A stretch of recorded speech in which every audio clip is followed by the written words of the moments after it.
College of Science, Frontiers in Science public lecture series. As you're all well aware, as you can see, because you're sitting in it, we've come back over to the Biomed auditorium. The unfortunate part about that is, of course, we squeeze in. There's only about 125 seats over here, whereas in GN 101, we had more seats, but no parking, which you've probably noticed. So this time, let me just say, in the flyer that was sent out to you, we have no site parking in parking lot 4, which is the one, wherever am I, immediately north of this building. And I think probably in the coming weeks, we will also request the same of lot 2, which is to the east of this building. And there's usually more parking actually in that lot than there is in lot 4. But anyway, as you can see, they're gradually taking all the parking away from us and building things like Olympic swimming pools and all that good stuff. Anyway, we've had many inquiries. And Patsy Jones, wherever Patsy is, tells me people have been asking today why we didn't have a full series. You'll remember our previous series of this lecture series, we've had lectures in the fall and lectures in the spring. Well, at this point, all I can say to you is that with the recession and the market where it is, our endowment for this series is where many of your 401ks are, and that is they're about a third of the value of what they were. So we're hoping that that will rebound and we'll be able to get back to putting on a full series. But for this year, we're sticking to 6 lectures in the spring semester.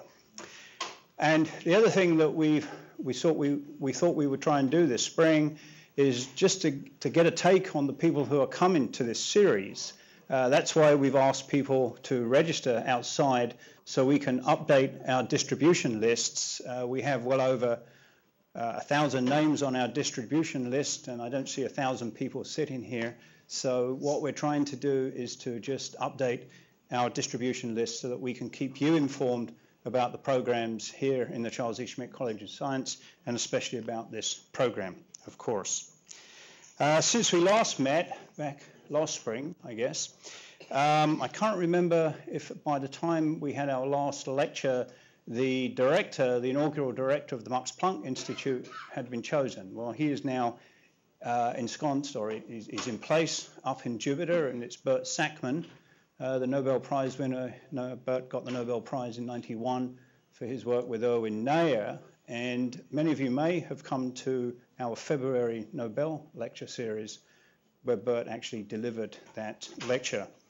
But I mention that because I think some new news in the college, from the College of Science, is that we've made a decision to begin to expand to some extent on the Jupiter campus. And just this last week, we moved Professor Herbert Weisbach, who many of you have heard in this lecture series, talking about aging. We've moved Herb's operation up to Jupiter to begin to expand some of our programs up there so that we can begin to work collaboratively with both the Max Planck and the Scripps Research Institute. So that is a new move for us, and we hope to build some new programs up there. We've also begun to offer our second in a series, our lifelong learning series in Jupiter. So if any of you are from up the northern parts or up near around Palm Beach, we have the lifelong learning lecture series going on right now. The other thing is that this lecture is actually being filmed for iTunes University, if I remember. I was expecting to see some cameras, but Armand tells me the cameras that we have are more than adequate to film this. So you can all go home and pull out your iPods and look at this lecture all over again. So what else do I have to tell them, Patsy? Oh yes, please remember to turn off your cell phones, okay, as I'm speaking. I've just turned mine off. And that brings me then to introduce today's speaker, Dr. Marla Sokolowski, who is with us from the University of Toronto. Marla is Professor of Biology at the University of Toronto. She also holds one of the very prestigious Canadian research chairs. These are a series of chairs that span across Canada and are specifically for individuals who are doing or involved in hot areas of research. And Marla holds the Canadian Research Chair for Genetics and Behavioural Neurology. She is also a fellow of the Royal Society of Canada, as well as being a fellow of the Canadian Institute for Advanced Research, where she co-directs the Experienced Brain-Based and Biological Development Program of that institute. As we'll see. Please talk into the mic. We don't hear a word down here. Okay. Can you hear me now? Better. Better. Can you hear me now? Okay. All right, Mark. I'm sorry? Stand back. Tell you what, I'll just walk over here and talk to you guys, okay? How are you doing? Okay, they told me to hold it here. I'll hold it here. So Marla's research then involves looking at genetics and genes that are involved in various behaviours. And I think that's what we're going to hear about today. For those of you who are looking at the screen there, Marla spells behaviour the way I spell behaviour, with a U. So we colonists, we're here. But anyway. So without further ado, listen, it gives me great pleasure, and please join me in welcoming Dr. Marla Sokolowski. I'll turn mine off. You may have. Well, thank you very much for that great introduction. And thanks to Dr. Ken Dawson-Scully, one of your new recruits, for inviting me and mentioning my name. And it's a pleasure to be here. I'm going to talk to you today about genes and behavior, which is, I guess, the topic's been the love of my life, along with my husband and 2 children, for the last 30 years or so. You know, and my mother would say, how can you spend 30 years of your life looking at how fruit flies travel through food? And why do you do such things? And so I'm going to talk to you today about that. So first of all, when you listen to the news, you might notice that there's always a fruit fly gene for this. Fruit flies are studied for cancer, for aging, for eating, for obesity, you name it. People study it using the fruit fly. And you might wonder, why the fruit fly? What is so special about this animal? And I'll just give you a little bit of background to put it in perspective. So next time you have some fruit flies coming out of the bananas that are sitting on your counter and you want to get rid of them, which I can also tell you how to do that, you will appreciate the value of these organisms. So they've been used as model organisms for research for about a century, and their scientific name is Drosophila, which means dew lover. Everyone can hear me? Yes. Great. Several thousand scientists are working on many different aspects of the fruit fly. When we have a meeting, there's only certain hotels that can hold us, because there's like 10,000 people in the world. I know, it's amazing, doing fruit fly research. So it's a simple system. We can do planned matings between individuals. I can say to a fly, you over there, mate with you over there. It doesn't cause them any problems. We can control their environment. We can do experiments with thousands of flies. We get a new generation every day, every 12 days. So the female will lay 100 eggs a day, and within 12 days, you have an adult fly coming out. The genome is sequenced. For those of you who don't know what a genome is, that's all the DNA in the animal. So all the genes, and those genes are made up of DNA. And for every single gene, when we talk about it all together, it's called a genome. And there's about 12 to 14,000 genes. And mutations are available in most genes. And what mutations mean is that the DNA of a certain gene has been altered. Maybe a piece of it is missing, for instance. And that alteration causes a change in something about the animal. It may change its eyes from red to white. It may make it have less fat, more fat. It may make it smarter. It may make it stupider, excuse my language. But those mutations alter something that we want to study. And when I say those mutations are available in most genes, it's because scientists have made them. And we have huge fruit fly stores all over the world, in Japan, in Germany, in the United States, and all the different mutants are cataloged. So there's huge rooms with a little vial, and it says 1423, and you look it up, and oh, that fly has a mutation in the gene that is involved in Alzheimer's research. That fly doesn't learn as well as the other one. The mutation changes this DNA to that. And then I phone them up and I say, Could I have that fly? They say, sure, it's publicly funded. We send the money for it to be mailed. So anything you want to study, any phenotype, any trait, any gene you want altered, it's almost always already done for you. So you phone up wherever you need, or you email them, and within a week you have it in your lab in your hand, and then you can study it. So you can imagine how quickly research can proceed with that kind of collaborative activity. We also have rules that as soon as something is published, you have to share all the materials, all the flies, all the chemicals, everything. That's a rule among fruit fly researchers. So it's really a very nice group of scientists. So that's just the background. It's my little pitch for the fruit fly. And now I want to talk to you about nature and nurture. So probably many of you learned that, and I learned this too, that people used to think that behavior and differences in behavioral, individual differences, and many other traits could be either different because of nature or because of nurture. And the psychologists, the standard thing was it's nurture, right? Everything they learn, everything that happens to them is going to influence their behavior. Whereas the biologists, the background was it was innate, it was in the genes, and what you got from your parents will, in a way, produce or determine your behavioral phenotype, your behavioral traits. And we know that that's completely false now.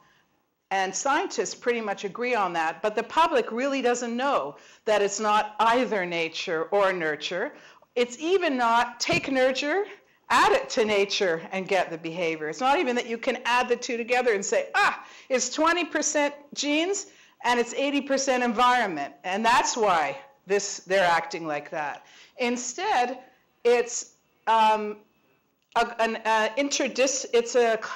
interaction or an interdependence, and that's what I want to show you today. So genes do not determine or control or cause behavior. So if you open your newspaper and it says a gene for aggression, a gene for eating, a gene for this, a gene for that, that's wrong. It's not that a gene determines something. It gives you a certain probability. You may have a heightened chance of being that way, but it doesn't determine it. So that whole idea about causing something or determining it is wrong for when we talk about traits such as behavior. Rather, the gene influences the probability that behavioral differences will be expressed in a given environment. And they do this by interacting with the environment. And I'm going to talk to you about what I mean by that interaction. Okay, so why do we care about these simple models? I mean, some of us care deeply about fruit flies, but they're also really valuable. And why is that? They're valuable for humans. They're valuable for understanding humans.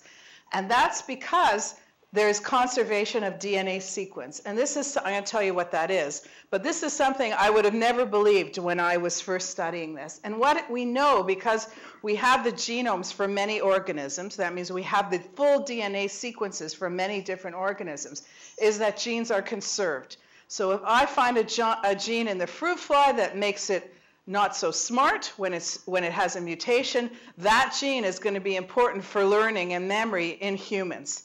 And I'm going to talk to you about the gene we have called the foraging gene that has individuals eat a lot and not be too active, or move all the time and not eat so much. And that gene influencing this food-related movement and feeding is important. I'll show you in the fruit fly, in the honeybee, in the ant, in mammals, and now we think in humans. So the DNA sequence is conserved. That means if I take a gene in the DNA sequence in flies, I can find the same one in humans. I can search it through the database and it's there. So this is obviously because of evolution. And so we can use the fruit fly to understand a process and then jump to the human and say, what can we now study in the human, or what can we know? We can also take a human gene and stick it in a fruit fly and test the significance. So you could have a fly that has a human gene for some disorder, and it may cure some aspect of that disorder in a fruit fly, and there's many examples of that as well. So for instance, if you have a fly whose biological clock is screwed up, sorry for the language, and it always gets up too early in the morning, it has a mutation in the period gene, we can take a normal copy of the period gene from us, clone it and stick it in the fly, and then you have a fly that gets up at the right time every day and doesn't have sleep problems. I'm not kidding. I'm not joking. So it's unbelievable, you know, compared to what one could imagine, for me anyways, when I first started this kind of research. And so we have this conservation of DNA sequence, but as I alluded to, we also have conservation of a gene's behavioral function.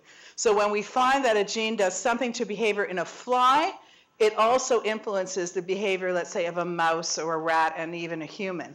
And it may not be in an exact way. Like we may find a fly gene that influences how social a fly is being. Will it mate more when others are around?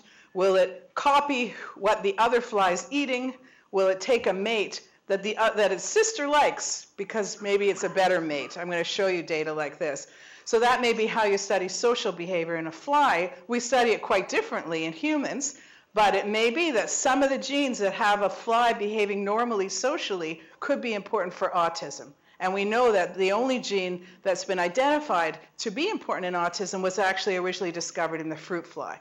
So you can't say, oh, but flies don't have the same social behavior as I do. Of course they don't. But there's certain components or certain modules that one can study that can give us an indication of what could be important in mammals and humans. So that's the idea behind it.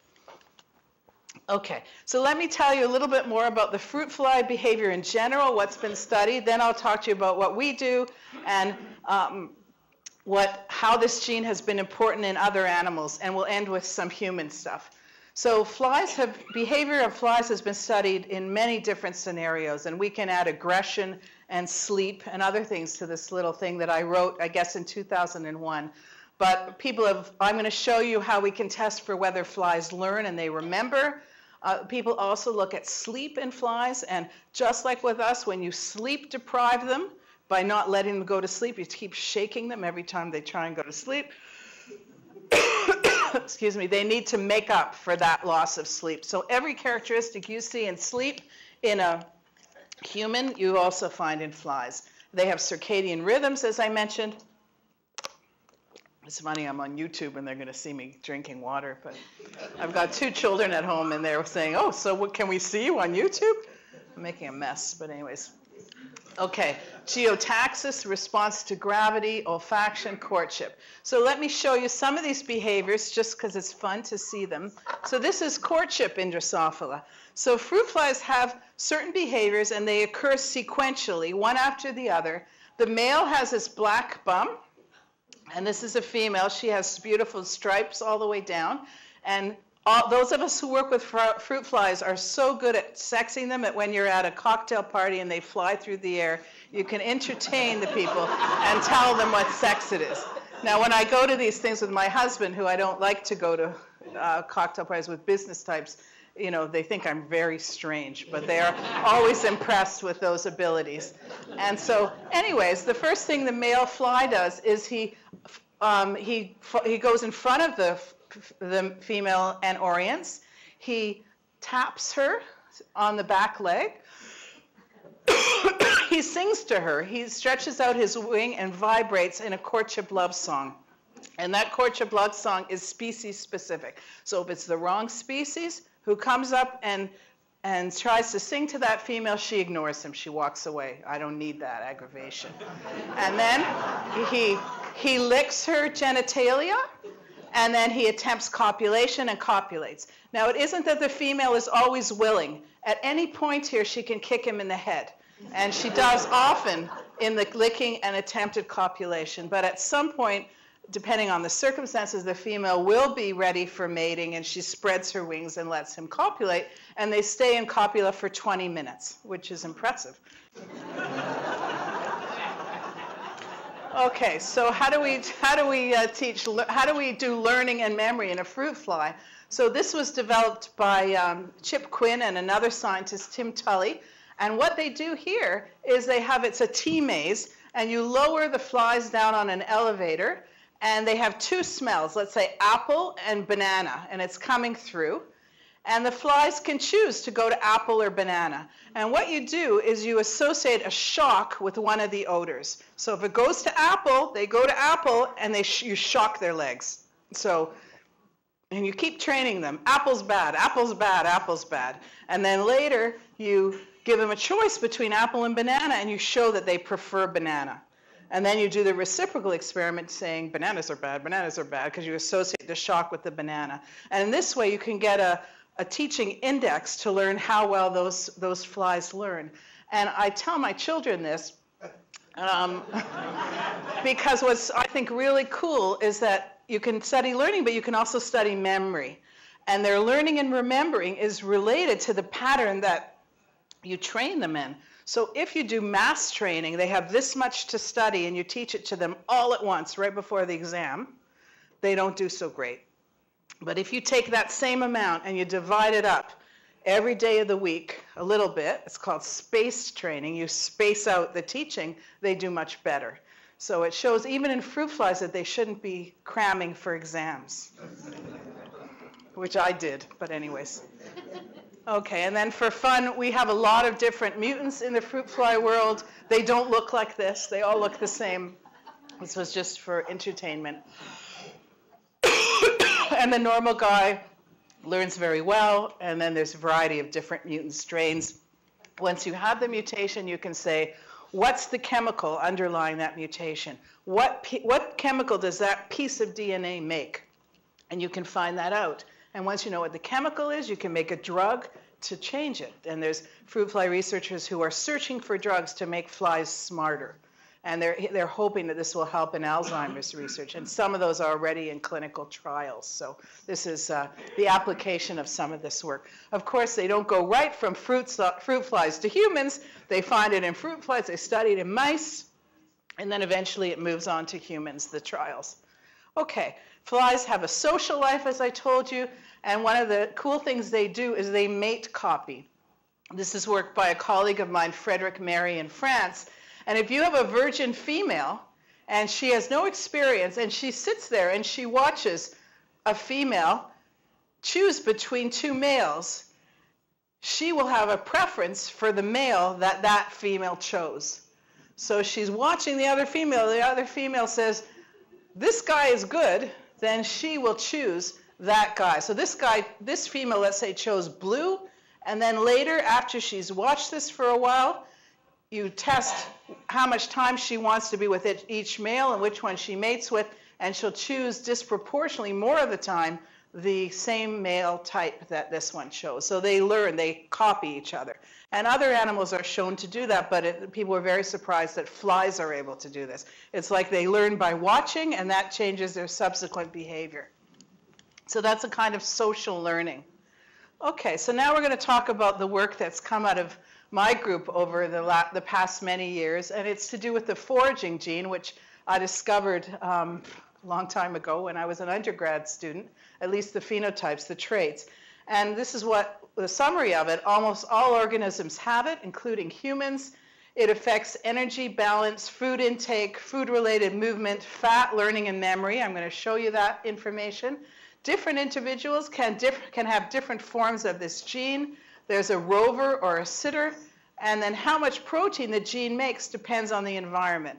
And that last thing is important because it shows you how, even if you have the gene that's going to give you a chance of behaving a certain way in a certain environment, if you change that environment, the behavior can change. So the gene doesn't fix something.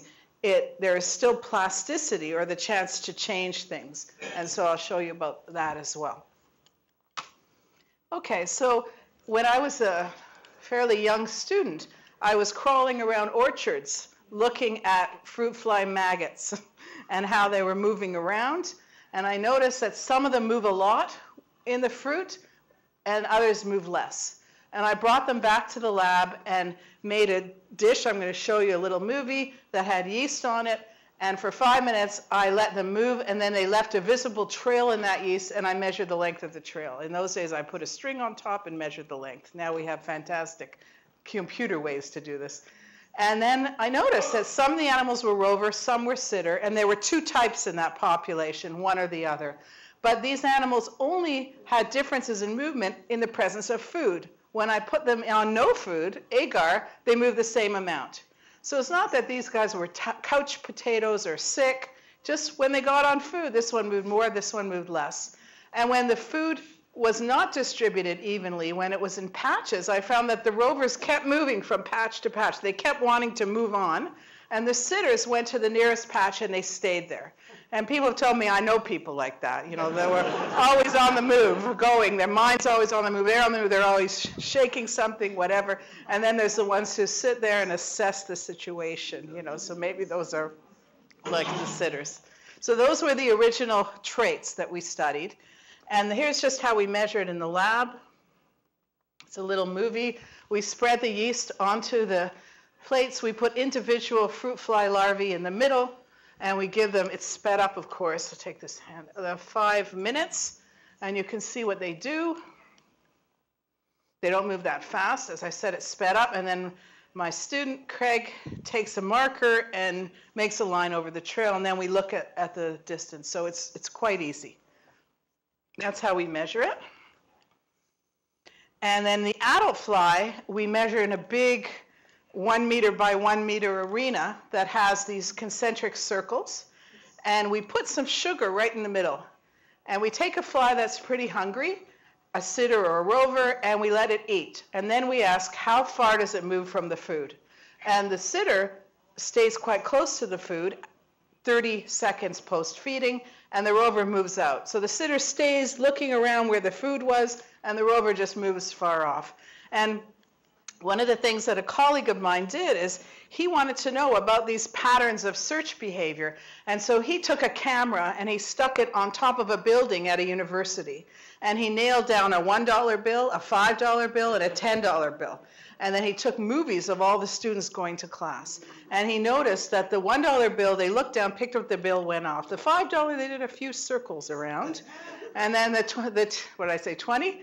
They looked here, they looked there, and he traced the trails. And when he did this for fruit flies with sugar drops that were low concentration, medium, or high concentration, he could not distinguish between the trails of the flies and the humans.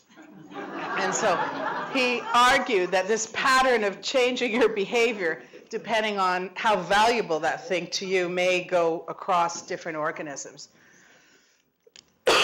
This is Vincent de Tier, who's no longer with us, but it was a nice study. So how do we figure out if the fly is hungry? We do something called Proboscis extension reflex, or PER. And here, we're taking a bit of sugar and we're putting it on the fly's leg.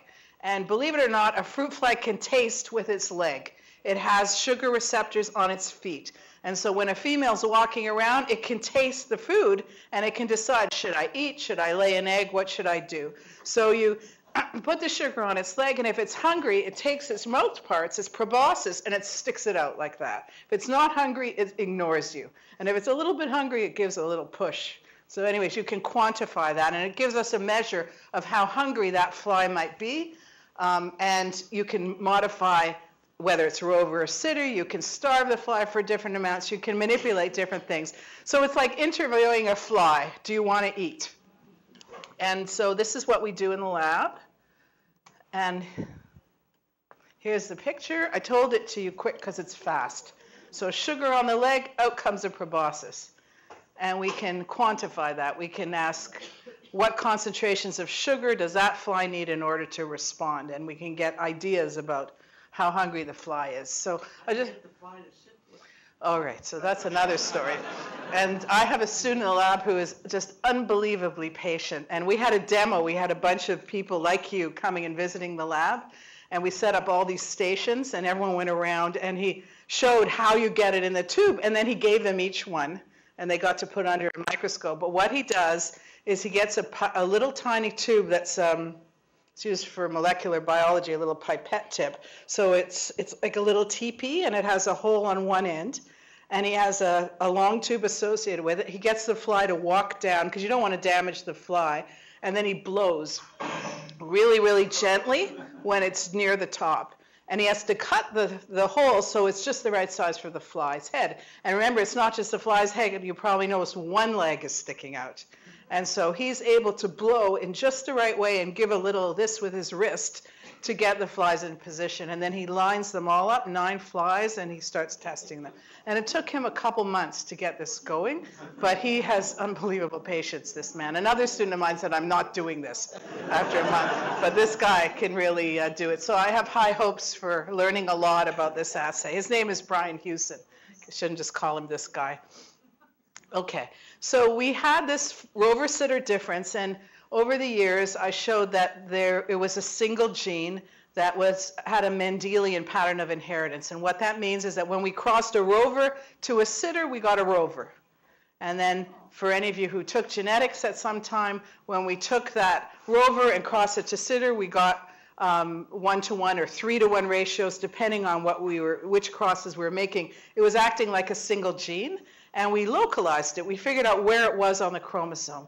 And in those days, it was really hard to clone a gene because we didn't have the genomes, we didn't have a lot of things that we have now. So it took us 5 years to figure out what piece of DNA is responsible for this gene. And we published this in 1997, and it turns out the gene is an enzyme that's found in the brain. An enzyme is just a chemical that makes reactions happen, and it's called a cGMP-dependent protein kinase enzyme. I'm just going to call it PKG. And at that time, not too much was known about it. We also showed that rover heads had more of this enzyme than sitters. So there was more of this in the rover head than the sitter head. And these are some of the things we did to prove that we had the right piece of DNA. We took the DNA from rover and we injected it into sitter eggs. And the hope was that because, remember, rover was dominant to sitter, if there was a rover injected into sitter eggs, the baby would behave like rover. It's gene therapy in flies. You have a fly that's sitter, you put the DNA in, it becomes rover. And that is, in fact, what happened. And I'm showing you this in cartoon form for fun. We have 2 parents, sitters, and there's a rover baby, and the father is very upset. He says, okay, just give it to me straight, Linda. I'm not her father, am I? And so this was the data that we got. Of course, we had many numbers, and we did statistics, but that was the outcome. So that was the proof to us that, in fact, we had the right piece of DNA, and we knew we had cloned the gene. So I just wanted to tell you one of the things that I've become very interested in, partly because of this group that I co-direct at the Canadian Institutes for Advanced Research. And it's asking questions about how early experience gets under the skin. And particularly, it's focusing on early adversity. So you get bad things happen to you when you're a young child or in utero or early in life, and what are the consequences for later in life? The consequences for cognitive disability, cardiovascular problems, cancer, et cetera, et cetera. So I'm involved in a number of these kind of studies in human populations, but also in animals. And we're trying to understand how nature and nurture interact so that we can make predictions on who's resilient and who's vulnerable. And if we can figure out what environmental characteristics confer or make someone more resilient or vulnerable, and what genes interact with those environmental characteristics, we might be able to help people overcome vulnerability. So that's the idea behind it. And there's a lot of models in this group. One is the rat. We have the normal mum rat who has her babies, and one of my colleagues, Alison Fleming, grows cups in a pup. Pup in a cup. Not, I sound like, what is that? Dr. Zeus. Yeah.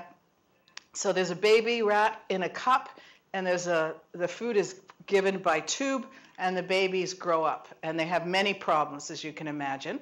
However, she has her graduate students come in 1, 2, 3, 4, or 5, or 6 times a day and stroke the baby with the paintbrush.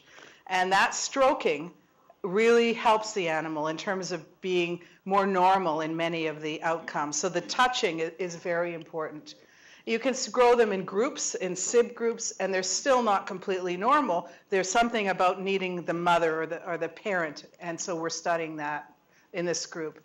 The other thing done by Steve Sumi is fascinating. This is at NIH in Bethesda, and I was just visiting there, and he looks at rhesus monkeys. Some of you may be familiar with these. So this is the mom with the baby, and he's growing animals, and they have a completely open savanna that they've set up there. It looks like a wild situation.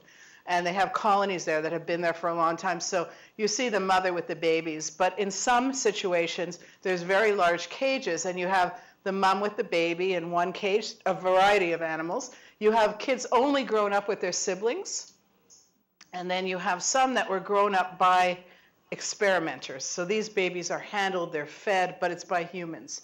And so we went into these rooms that had 4 cages, they would fit in here, and in that he had a mixture of all the monkeys, the ones that had grown this way, and had been handled. And it was the strangest experience of my life. There was like a huge commotion, all of them going over everywhere, and then they divided themselves into 3 groups. There were the ones at the back that had very big eyes. They were huddling. They looked like the concentration camp survivor pictures, or the people in the Netherlands, or any kind of Biafran, you know, and they stay there the whole time just staring. There were the middle group, which was moving forward, checking you out, moving back, moving forward, moving back. And then when it sort of figured it had an eye on you, it went and played, the babies. And then they checked you out again. And that was actually the mother-reared monkeys. Some of them were cautious, some of them were more inquisitive, but they were staying in the middle, checking us out from a distance. But they were still going on with their monkey business, but staying in the middle. And then there was this other group right at the front of the cage. They seemed to have no fear, no control of impulses, and they were sticking their arms through the cage to grab at us.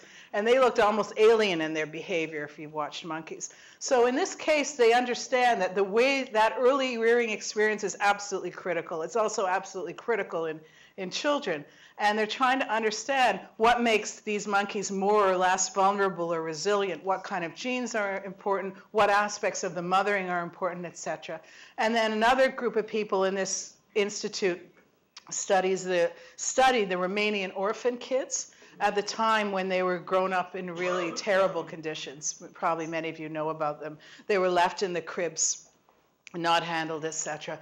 And the mother, the normal mother. And now they've gone in, 2 of the researchers, and changed things in the Romanian orphanages. So the kids are brought together for playtime, and there was much more healthy development. So this early experience and how it interacts with the genes that you have to make this normal, healthy development is something that's really a hot topic these days, and unbelievably important for child health and welfare, and also for the welfare of parents, right? So one of the things we want to know is, how does early experience affect behavior? And we can look at flies for that as well. And in the case of the foraging gene, this is the normal food where they're getting enough food.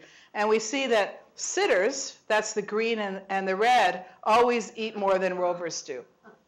But when you grow them up in a low socioeconomic status background for a fly, give them only 25% of the food, or 15% of the food, excuse me, you can see that when they've had food deprivation and they're finally given good food, they both eat a lot. The sitters eat a lot, and the rovers move up even farther to eat a lot. And this is to do still with this foraging gene, because we can look at the enzyme activity in the brain, and when they're well fed, we have rovers having the higher level than sitters, but as soon as they're grown up in a poor environment, we can see the enzyme activity is getting closer and closer to sitter. So even though it's this one gene that's important to this behavior, the environment, in this case food, can really change how it affects the gene expression, how much of the protein it makes, and the behavior. So we want to understand these interactions better. And I have a new postdoc who is actually creating low socioeconomic environments for flies, and then he's going to study learning and memory, cognitive development when they're older, and also social context for the fly. We have to figure out what normal social context is for a fly. And ultimately, we'll have our handle on these different genes and environments that are important. So the other interesting angle on rover and sitter is that their fat is different. So the rover has these big lipid droplets. That's like the human adipose tissue. The sitter has small lipid droplets. And when you ask how much triglycerides are in these guys, we find more in sitters and less in rovers. And then when we try and understand what genes are involved downstream of rover and sitter, we find that insulin signaling and carbohydrate and lipid metabolism are involved. Let me just explain to you what I mean by downstream in case you're not familiar with that term. So when we say there's a single gene or one gene involved, that means that genetically we can do all our different crosses, cross the rover to sitter, sitter to rover, and the pattern, the ratios of how many of each that you have fits a one gene idea. And that all the variation in the behavior that you see, most of it is to do with that one gene. But it doesn't mean that there aren't other genes that are changing in how much protein they make as a result of having either this rover or the sitter form of the genes. So if you have rover and you have sitter, and you crunch up the fly head and you look at every single gene the fly has, all 12,000 of them, and you can do that now, and you can say how much protein for each of those genes is being made, you find that there's hundreds of them that are affected downstream. Hundreds of them are affected by having either more of this enzyme in their head in the rover or less in the sitter. And then you can look at the 100 genes, let's say, that are affected, and that gives you an idea of what the having more or less of that enzyme in the head is doing to the whole system of the fly. When we do that, we find that it's changing the pattern of insulin signaling, and it's changing carbohydrate and lipid metabolism. So it seems as though the rover and sitter differences have to do with metabolic differences and insulin signaling as well. And that's a paper that we just recently published. Okay. And then another thing you can ask is, where is this protein? We know it's in the head. We know, is it in other places? And so we found that in the fat, there's these lipid droplets, and it's sitting right outside the lipid droplet. I don't know how well you can see it, but there's a lipid droplet, and this bright light is where the foraging protein is. So we're thinking it might have a role in breaking down the lipid or taking up the lipid into the lipid droplet, and we want to study that more. Now, where else is this protein? And this is in the fly head, which is, I think, really beautiful. And so these are the eyes. This is the eye part. And this is the dissected head. This is the brain. And these are the antennal lobes. That's where the antennae would come out. This is the subesophageal ganglion. That's close to where that proboscis came out. Anyways, the green is where we find this foraging gene protein. It's not everywhere. It's only in certain places. A lot of them are neurons. And we're interested in these two guys in particular because they are cells that have a protein in it called neuropeptide Y, which is very important in humans. It makes you want to eat. So in humans, neuropeptide Y says eat, and leptin says you're full. And there's some balance between those two. So we were excited to see that in this one cell, so this is labeling for foraging gene, the red. This is for neuropeptide Y in green. And when you put them together, you see that in this cell you have both. So in that neuron, we have both the foraging gene and this gene that says eat. So we like to study that a little bit more. Maybe with Ken's help, we can eventually put electrodes into the brain and record from these, having the fly hungry or fed. But because I certainly don't know how to do any of that, but there's experts like Ken who are able to. Okay, so that's the story, a little bit about the foraging gene, and that's the story in fruit flies. We have two types, rover or sitter. They're genetically different, and they affect a suite of behaviors that seem to have to do with feeding, etc. So what we asked before is this gene found in other organisms? And if so, what does it do? Another group showed that in the nematode worm, I used to have all the authors here. Did something funny happen? Oh, okay. Anyways, I thought I had all the names. But anyways, another group showed that when you mutated the foraging gene, you changed from a roamer to a dweller, which is like rover and sitter. And then we studied with Jean Robinson and our shared postdoc, Yehuda Ben-Sha'ar. We studied the foraging gene in fruit flies. And Yehuda had a hypothesis that the fruit flies that are nurses and they stay in the nest, they're like the sitters. They stay close to home. But the fruit flies that are the foragers and move out, they're like the rovers. In honeybees. What did I call them? Oh, God, I'm losing my mind. I'm sorry. I hope I didn't confuse you. pointing to this and calling it a fruit fly is not good. Okay, I'm talking about honeybees. And the honeybee has a complex social society. You probably know this. They are workers and they're sisters, and some of them, when they're young, they stay home and they look after the brood. And when they get to be 3 weeks old, they go fly for food. And Yehuda showed that the ones that stay home have low amounts of the foraging enzyme in their head. The ones that go out have higher levels of this. And that when just before they're ready to become foragers, there's a switch.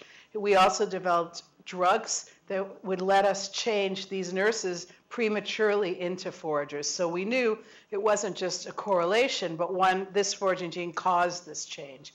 So this was exciting because it took the foraging gene into another organism and a social insect where the bees are known to talk to each other and the hive is like a social, cosmos. And then recently with Christoph Lucas, a postdoc in my lab, we cloned it in an ant. And this is published just this last year in PNAS. And this ant species has two sisters, and these, believe it or not, are genetically identical. One is a defender of the nest. It's a big guy. It has big mandibles. And this is the forager, tiny little ant who runs around getting food. And we show that there's differences, again, in the amount of this foraging gene in these ants, and that it's possible to turn this big, strong guy into a forager. And the way that we did that is we took a mealworm and we put it in the nest, and the little guys had a difficult time coping with that big mealworm. And they send a message to the big ones and say, come help. And then the big ones come and they cut it up and the little ones take it to the nest. So this one is able to be flexible.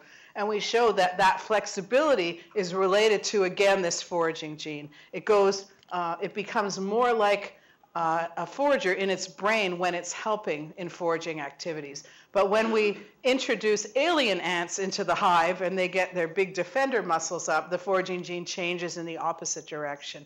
And also here we're able to use drugs to switch the behaviors. So the foraging gene seems to be involved in these food-related traits in fruit flies, honeybees, and ants. They're all a little bit different the way they are. Here we have genetic differences. Here we have in one individual, the gene gets increased and they change behavior.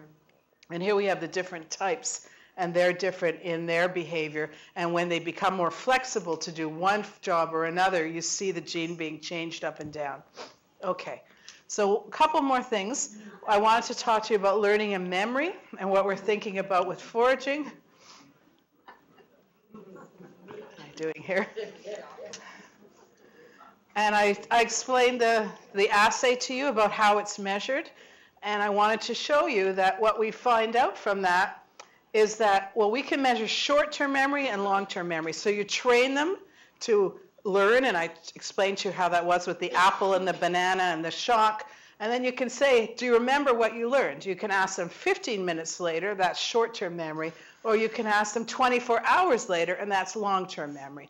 And remember, in nature, the fruit fly is probably living for maybe 2 weeks. So it is short and long-term, right, when you think of the proportion of their life.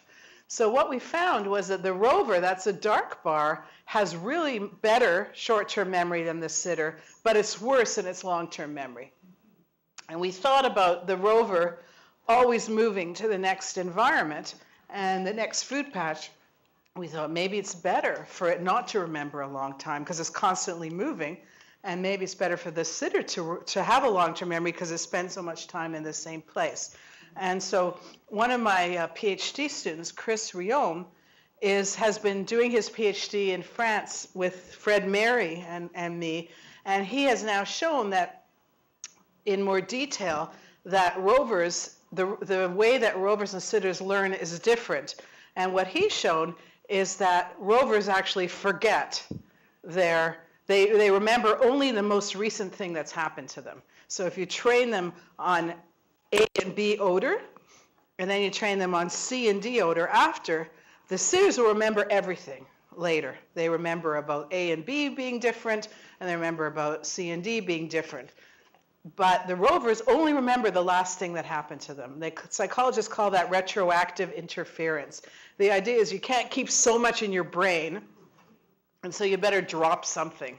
and you drop something because it gets replaced by something else, and for the rover, it's the most recent thing. So we're arguing that it makes sense because of the habitat that the rover lives in, and that it is temporally moving through a more heterogeneous environment. In time, it's going to experience more things than the sitter is by virtue of its behavior. So when I gave a talk about this to the American Psychological Association meeting in May, these two postdocs came up to me from a social psychology lab, and they said, "I'm sure we have rovers and sitters in humans." And this is was music to my ears, because they weren't talking about people who had an anorexia or bulimia or some severe thing. They were just talking about normal people. These were the undergrads they had at Columbia University where they worked. And I said, "You got to be kidding me." And he says, "Yeah, we have locomotors and we have assessors." Like I said before, the locomotors are people who keep moving all the time, and the assessors are ones who stick around and assess the situation. And their professor was actually talking to people in business and teaching them how to put together different combinations of locomotors and assessors to get a job done well, and also figuring out what leader is better to have. If you have an assessor leading a bunch of locomotors, it's going to be a dysfunctional group, because the locomotors are not going to have patience to wait for that. So it's fascinating. And so I went to visit them in Columbia a few weeks ago, and they've now got these humans, well, these people, on treadmills, and they've got these things where they see how they walk, and they're showing them a bunch of different pictures, and they get two reels, one that has a certain set of pictures, and the other is the same set of pictures, but something's been added or taken away. So it could be a farm field, and this one has a little cow and the other one doesn't. And so they get to see a reel, and then they come back 2 weeks later and they're shown the opposite one, and they're trying to see what are they remembering. Are they doing better in the short term or the long term? So they're trying, because of the fruit fly research, they're trying to relate the movement patterns to the learning. And so what we're going to do is get the DNA from these kids and try and see whether they have the rover or the sitter form of the gene. I can't resist, to do that. So it was very interesting talking to people with a totally different background than mine in the social sciences, them talking, me talking, and then us getting excited about this together. Okay, so the last little bit, I told you about social learning. We're working on social foraging, same idea. You have a naive, hungry fly watching where other flies forage on yellow food or blue food, and then you see where they choose, and we're just working out that technique. And then finally, the last thing that we've done is with humans, and we noticed that sitters had a suite of symptoms that were very much like people with human seasonal affective disorder. I don't know if you're familiar with, that's why you're all living in Florida, right? So seasonal affective disorder is a seasonal kind of depression where the days get short, and it's more common in women. They eat a lot, a lot, and they like to eat carbohydrates. I can relate to that.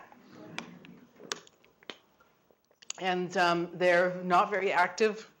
They tend to stay in bed a lot. They're depressed. Excuse me. They have trouble with attention, learning. I think I've said most of these things here. And they also are impulsive. But then when the days get long in the springtime, their eating is even less than average. They're incredibly active. They get a ton done. They're very happy, not depressed. Their learning is really sharp. Their attention is really sharp. It's almost like it's two different people. And people suffer with this. There's a 40-pound weight gain or loss in that whole year, every year, So it's debilitating. And a psychiatrist collaborator named Robert Levitan brought this up when he heard me give a fly talk. And so when we talk about foraging, for sitters, we know that they are more susceptible to light, how much light there is, than rovers. They overwinter in response to short days. They have higher food intake, decreased activity. We can't measure attention in the fly, at least I don't know how to do that.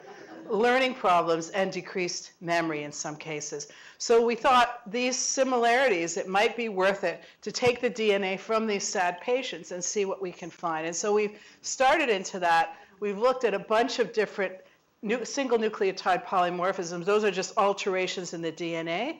And we found that for a couple of them, they differ in the patients. And the main way that they differ is not in how fat they get or how much weight they gain, but it has to do with how impulsive they are with respect to eating. So their impulsivity that's measured in terms of eating. So we think that this is very interesting. And my new Ph.D. student, Hewson Belay, is now developing a fruit fly model of SAD. So she is giving rearing flies in short days, asking how much they're eating, do they like carbohydrate craving, do they sleep more, how do they learn, etc. And we're going to give the flies light therapy and see if we can cure them, and we're going to try different kinds of drugs with them. So that's sort of our first venture into using the flies to really look at a psychiatric problem, but I think it's going to be great fun getting these people together. Okay. So I guess in summary, I hope to show you the importance of basic research, the importance of candidate genes and animals, and that this work is very interdisciplinary.